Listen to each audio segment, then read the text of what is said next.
احنا بودكاست، والبودكاست ده مخصص للتعليم الفني والمهني، واحنا بنحاول ندعم الشباب ان هم يكونوا احسن ومستقبلهم افضل.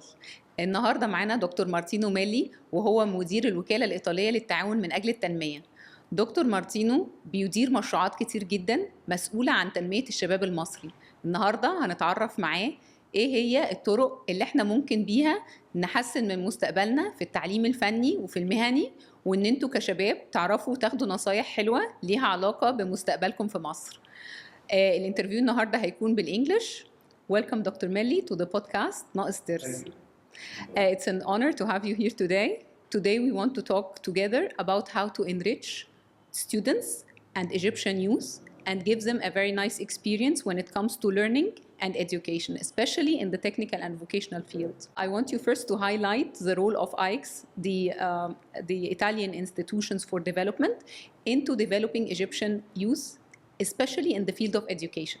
Okay, I'll try to answer to your kind question. Yes. So ICS, I mean, just to, as worth to mention, I mean, it's present in Egypt since a long time. Before as a Italian cooperation, belonging to Ministry of Foreign Affairs, and then became in 2016 an independent agency. But we have a long tradition here in several areas, field of work, and of course, vocational training, education is one of our main subject, I would say, not only in Egypt but worldwide. Is also strong, willing from our people in Rome, from the politicians, so forth, that we have to push in this direction because we believe a lot on on young people and on the growing the knowledge and self-confidence, and then taking them out from the street and then taking them into active life and work and studies and so forth. What Men are the other and women, fields? of course. Yeah, definitely. What are the other fields, like, for example, more than education? You said beyond education also. Are there any other? Well, our tradition is food security, water, health, human heritage, support to private sector. I mean, it's a really broad, and all the social sector as well. I mean, women empowerment, young development, young education, all this stuff. I mean, we are really very much engaged. And some more areas are coming because our politicians, in agreement with the government of Egypt, are agreeing in a lot of fields. And so I would say that our cooperation in Egypt is growing very fast, it's expanding, and then, of course, because our ties with the two countries and the peoples are strengthening, and then it's very positive. It's I mean, also looking a very to long, the future is a long history that has started yes, between always. Egypt. I mean, I don't mention this because everybody, always the people that say Yes. since from the Romans, Cleopatra, and so forth. Exactly. So it is a very long I don't want to history. mention because it's quite a rhetoric way of discussion. Yeah, This. so it's I not new. try to be a little bit more modern, I would say. Yeah. No? But okay, the presence of Italians here in Egypt has been since always. We have always been very present here, either in Alexandria, either in Cairo, all over in Egypt, and then I would say also from the historical part of view. Yeah. We did our job together with other countries, and then we are part of the recovery of the ancient vestige from Egypt, the pharaohs, and so we have so many archaeological missions and so forth. They're talking about the modern time, I would say. No? Yeah. Modern time is one century, 1 century ago. to present. Okay. Yeah. So I would say that our presence is very vast and very broad, and then not only in cooperation, of course, but economically, social, education, health. We have a very important Italian hospital here in Cairo. So, yeah. I mean, Italian presence, because we are welcome here in Egypt. I mean, we are very much appreciated by the Egyptian people, Italians. Yeah, exactly. Yeah, it's also the same culture, and yes, we understand each other very easily, and then we like to smile and to laugh as well, and then we like life together. Yes, exactly. Absolutely. It's also very attractive for the young people to go now to Italy and start new job opportunities and start their work. It's very fashionable yes. To move them them to Europe, but they are really fond of to go to Italy to study, to learn, to go to universities. There is a very intense exchange of students, either from Italy to come to here. We have many young guys and girls are coming here to learn not only Arabic but the culture of Egyptian culture.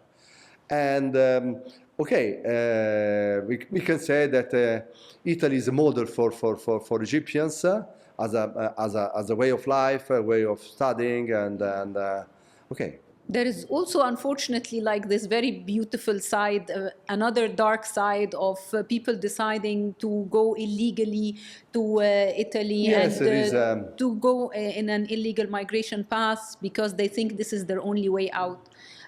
How do you comment on that? We have waves of illegal immigrants. I would say more than illegal, irregular migrants. Yes. And this is very much understandable due to the situation in Africa, not only in Africa, because political situation and not only economic situation is very dramatic.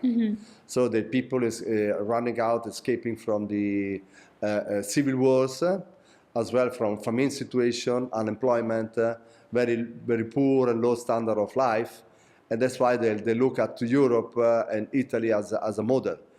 But you know, it's a time of economical crisis for everybody, so it is better to say and to be very clear that maybe we cannot fulfill the expectation of the people coming out irregularly. Because also Italy is facing very hard time due to several situations, not last the ongoing conflicts and unfortunately going out in Europe and in the Middle East. So for us, for everybody, it's a crisis. So it's not so easy to find job and to find better opportunities, especially for irregular migrants. And this is must be very well known to people that if they embark in this irregular migration through boats and then risking and paying a lot of money and so forth, it's not be satisfied. The frustration will be very high, and also not regular employment would be put them in very difficult, can very easily to put them in very difficult situation, either men and women, as well young guys going there and get unemployment. Lots of them, Yes, to find accommodation and so forth is not very easy. Actually.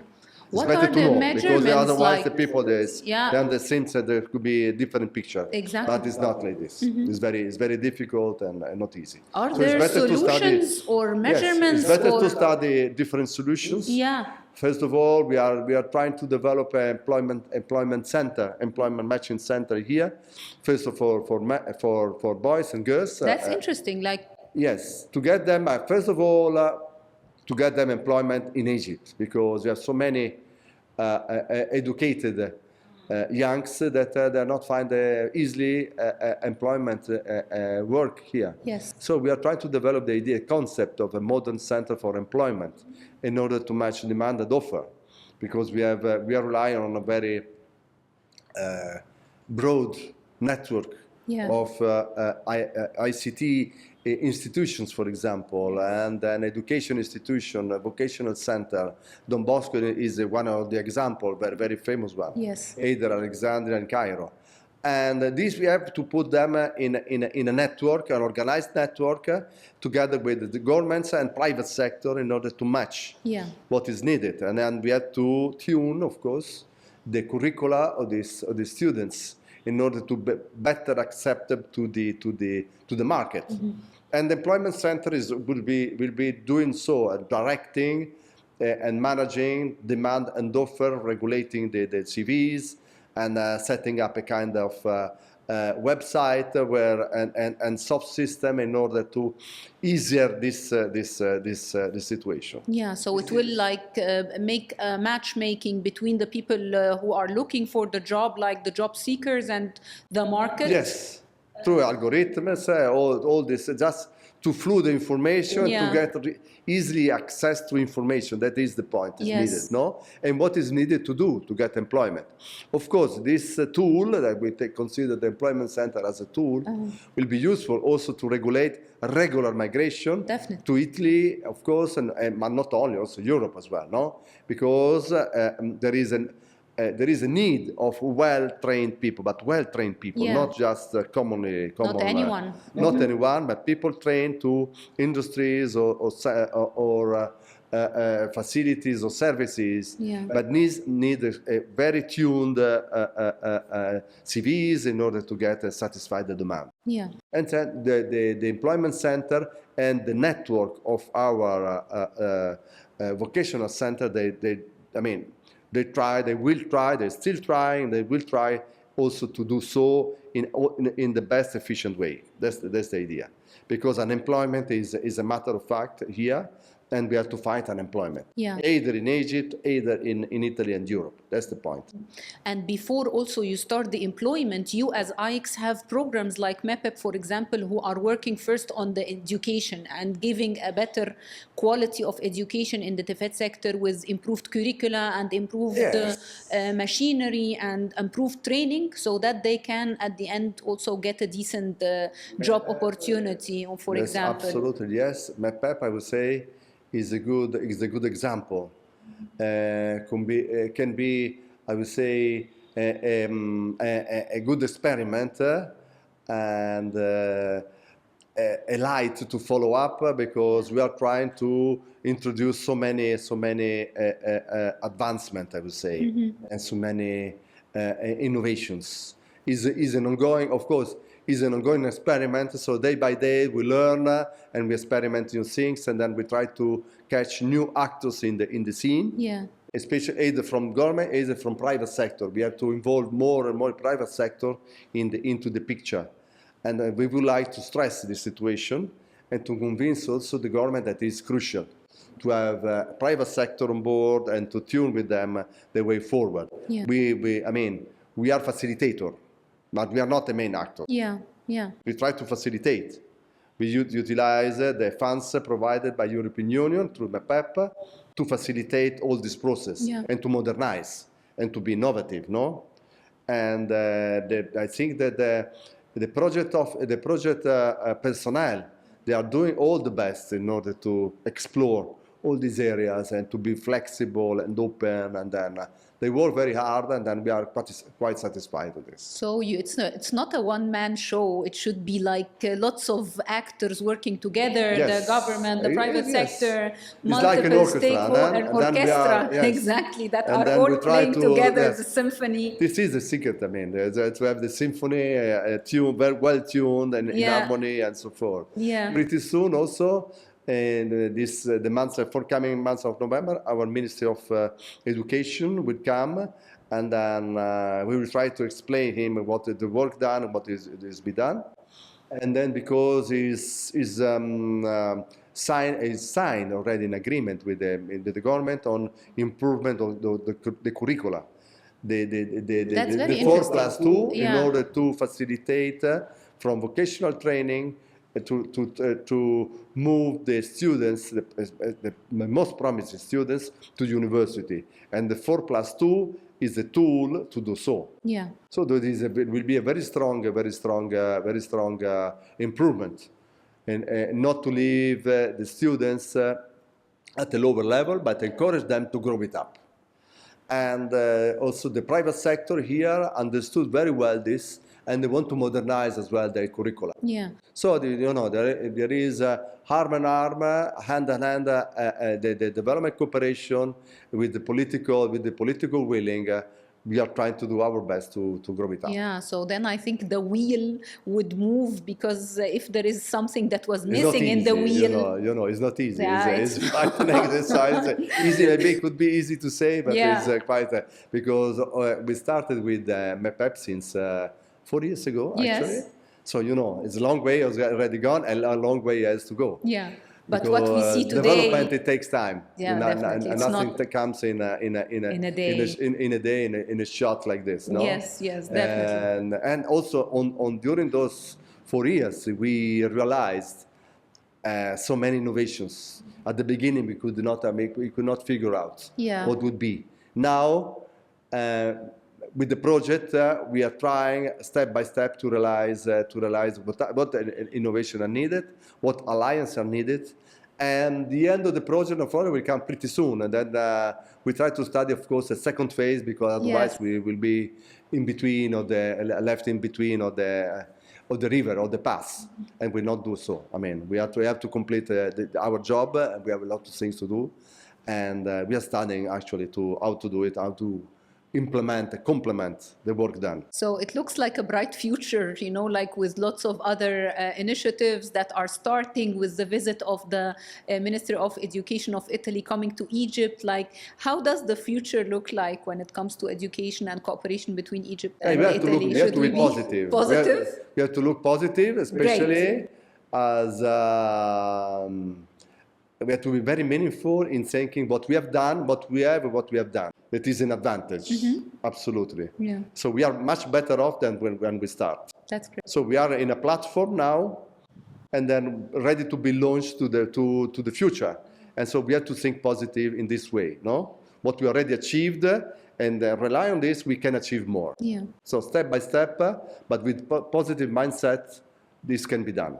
We are very, very positive on this and very, very strong on this. That's amazing. And as an Egyptian student, for example, what do you want to tell us, the viewers of the episode of the podcast? How should we work on ourselves? What should we do? How can we grant ourselves a better future? What is our way into a better life from your perspective? To be proactive. Proactive, I tell to my daughters, to my four two daughters and two sons, I told them also to be very proactive, very active, and then very bright, and studying, and helping yourself, interact with people, to be involved in the processes, to be informed, and to get exactly satisfaction in what you want, you're gonna do. Not just doing something to do, but you have to do something that looks very attractive to you. And then when you really feel to be engaged, and is when you want think into the future, I want to be over there. Yeah. And then you have to look in a progressive situation to be satisfied, especially intellectually. And then the rest will come.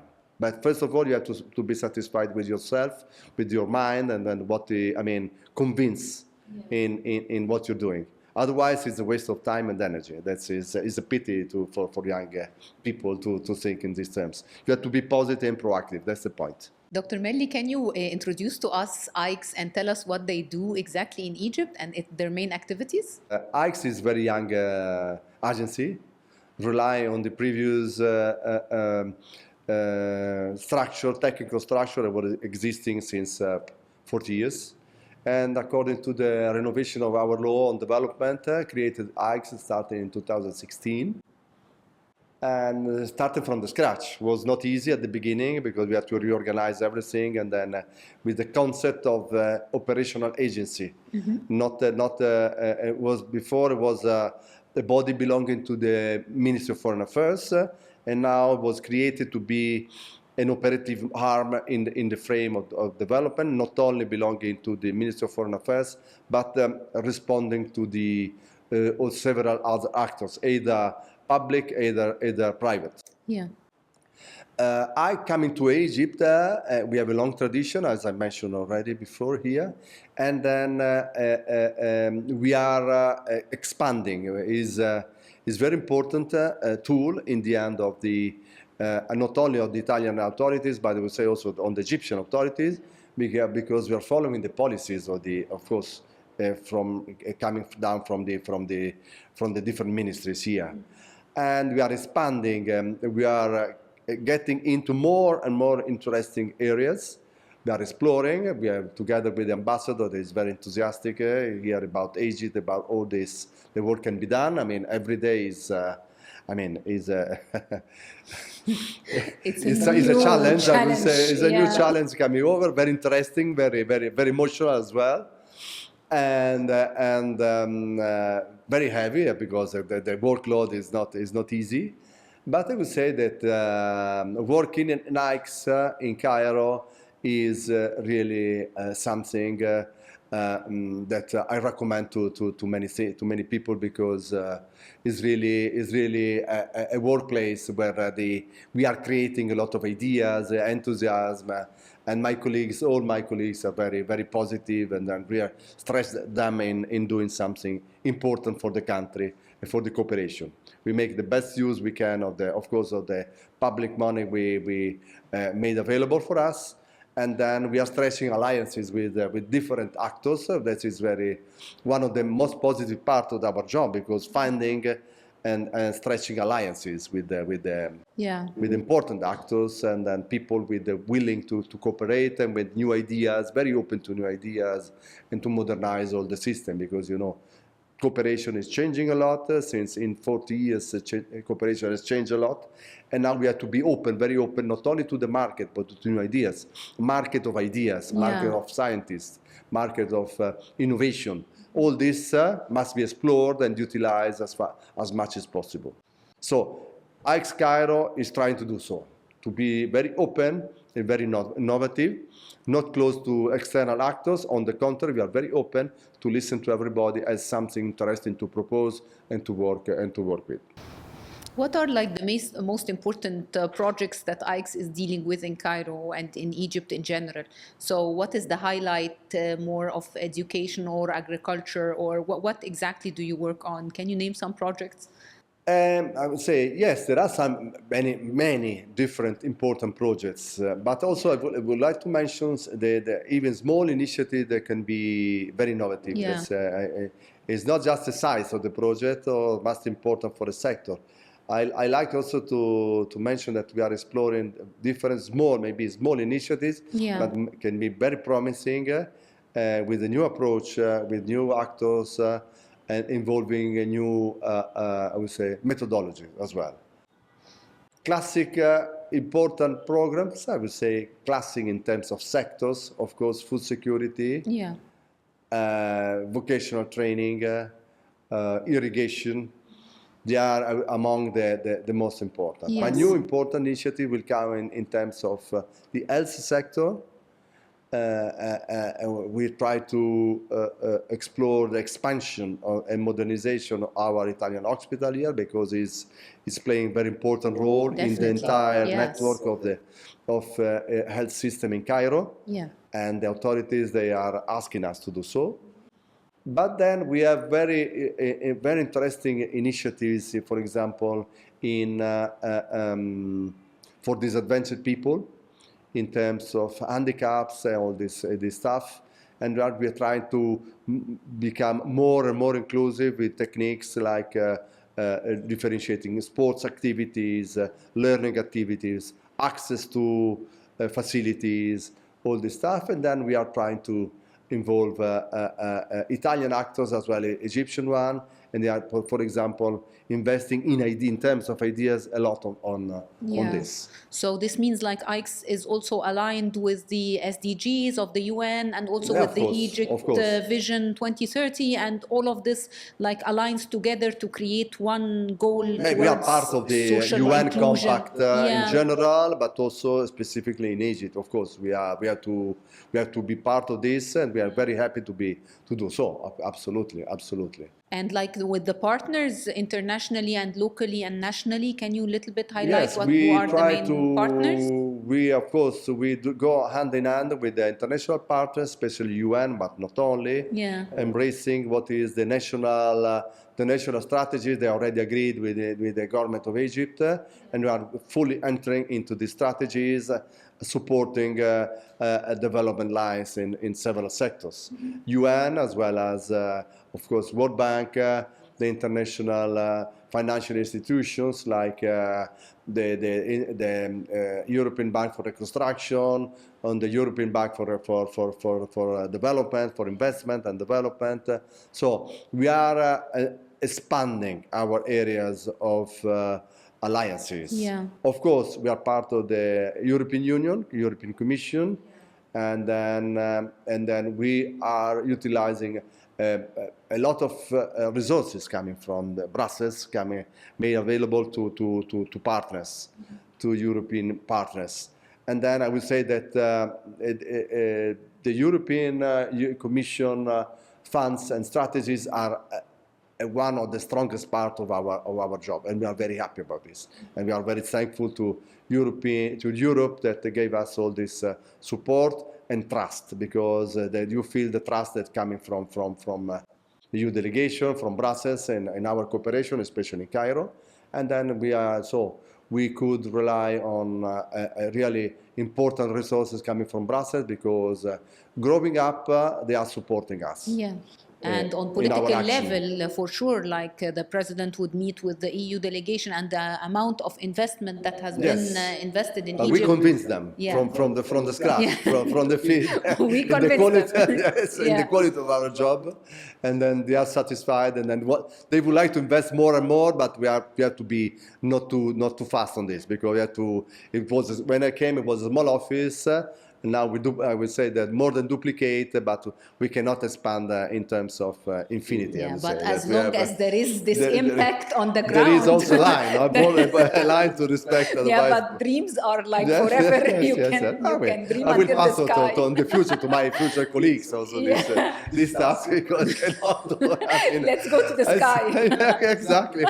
I think that we do that in the last 4 years. We did a really incredible job. Yes, that's incredible. And whenever there is impact on the ground, then there is always room for improvement and for more steps. Those are the institutional actors anyhow. And we try to, of course, to explore areas to involve more and more expertise, either from Egypt, either from Italy, of course, in the very segmented areas.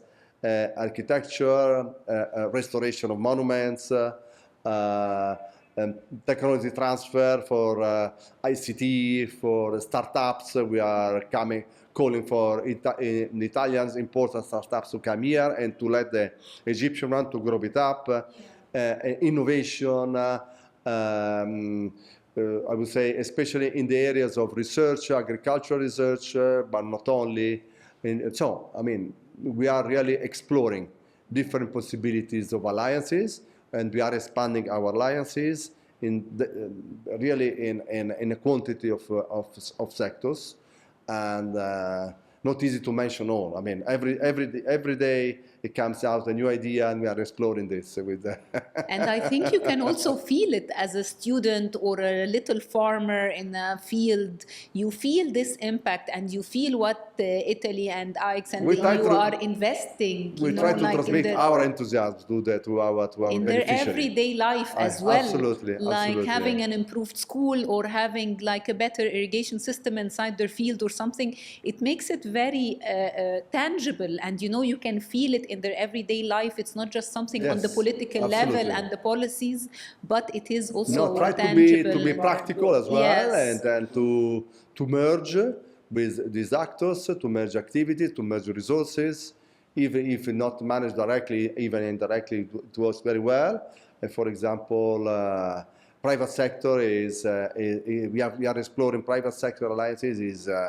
It offers you a huge capacity of work, incredible, from financial to technical to I would say to education and so forth. So you cannot imagine how base can be the alliances you can build up with the private sector, and I believe this is the future of cooperation. We cannot rely only on government resources. We have to explore, differentiate the type and number of resources, going and setting up alliances, win-win alliances with private sectors, because over there are incredible opportunities of development still to be explored. And especially here in Egypt, I really get an answer, positive answer from the actors we touched, and then they are really enthusiastic to come in and to study possible solutions. So next year, the year after, we will have many Italian companies working in Egypt. We hope. Yes. We try to grow also the financial, to grow the Egyptian and to rely on the existing Egyptian financial opportunities into private sector. Okay, so it's not only exporting the Italians, but also it is also the contrary. We export from Egypt to Italy. That's very interesting, and it's also enhancing the infrastructure of Egypt. So absolutely, we have resources and to make available, and then we are actors ready to take in, and to put up as well the resources into the game. And this is, I would say, one of the most exciting part of the job now is this. To explore this win-win situation. It's not only a win for Egypt, and not new formula, new ideas. New ideas. Quite something can be inexplored. Can sound a bit strange, a bit weird, but will not be. I mean, we are very confident that our engineering will work. Absolutely. The typical idea of development was that a rich country would give some money to the poor country, and that's it for development. With your mind, you have to be limitless, no? Yes. Limits, they will be our enemies. We have to be very open and then go beyond what is the expected. That's the point. The sky is the limit. And self-confidence, and let also the people to be challenger as well, no? And my colleagues, they understood, and they try to do their best on this. To do the best. Okay, yes. That's very interesting. No, this is really the exciting part of our job. That's very, very interesting. Thank you so much, Dr. Melli, for the very nice episode of the podcast. زي ما دكتور ميلي قال، هي حلقة ودايرة وعجلة، والسكاي از ذا ليميت، أو السما هي الحدود بتاعة الحلم. ودي كانت آخر الحلقة بتاعتنا النهاردة. متشكرة جدا، استنونا في الحلقة الجاية.